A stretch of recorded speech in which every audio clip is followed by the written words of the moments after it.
With regard to citizen services, as well as immigration services, the delay in the issuance of the new Kenya passports, the e-passports, which had prevailed for the last 1 year due to lack of passport booklets and the breakdown of the printer at the Directorate of Immigration, that delay now has been resolved. The department is in receipt of 50,000 34-page booklets with a further 200,000 booklets expected this month and a similar figure each month for the next 6 months. The broken passport printer is now repaired, and we are in the process of acquiring a better and more efficient printer. All eligible applicants of the Kenyan passport are hereby advised that passport booklets are now available in sufficient numbers, and processing of passports has been expedited to conform to international standards. The ministry has set a target of tripling the number of Kenyan passport holders from the current 3.5 million to 10 million within the next 10 years, within the next 5 years. With regard to approval of citizens' applications for citizenship, permanent residence applications, and work permits by foreigners, I would like to report as follows. When I came into office on 27th of October 2022, I found a backlog of applications for citizenship spanning 5 years: 2018, 2019, 2020, 2021, and 2022. And that backlog consisted 1,698 applications for the years I have just cited. Between the time I came to office and the 27th of January,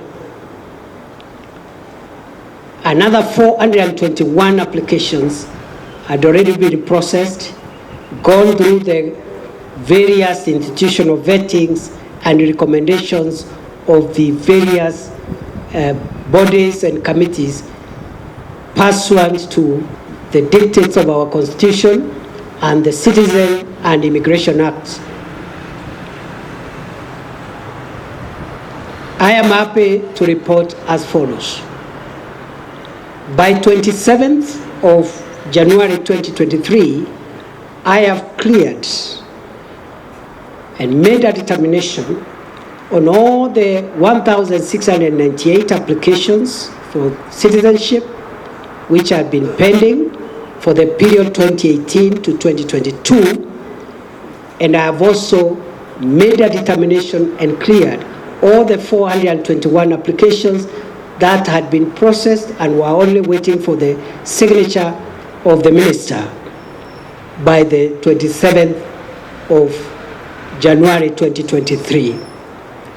Therefore, any person who has been waiting to become a citizen of Kenya and had met the legal requirements and had gone through all the procedural issues, I am happy to ask them to contact the State Departments of Immigration and Citizen Services, particularly the Directorate of Immigrations, to pick their certificates and documents for citizenship, for permanent residence, and work permits.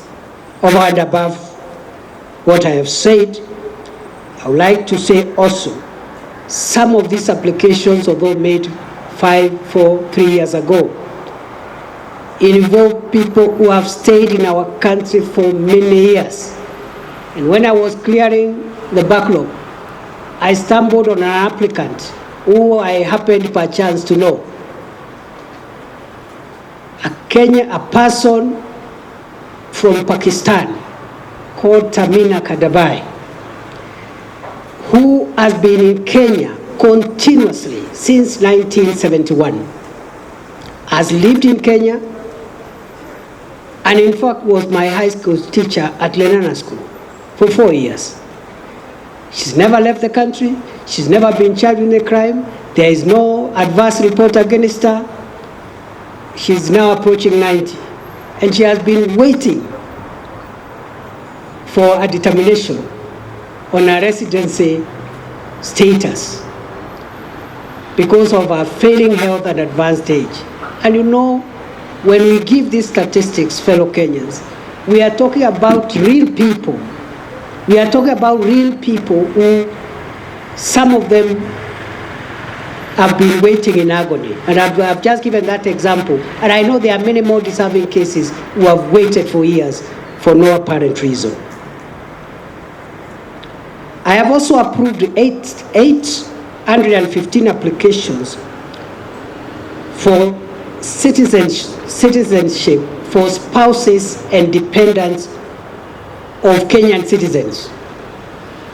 In accordance with our law, there is a procedure in which a spouse or a child, a dependent child of a Kenyan citizen can acquire citizenship, again spanning 5 years.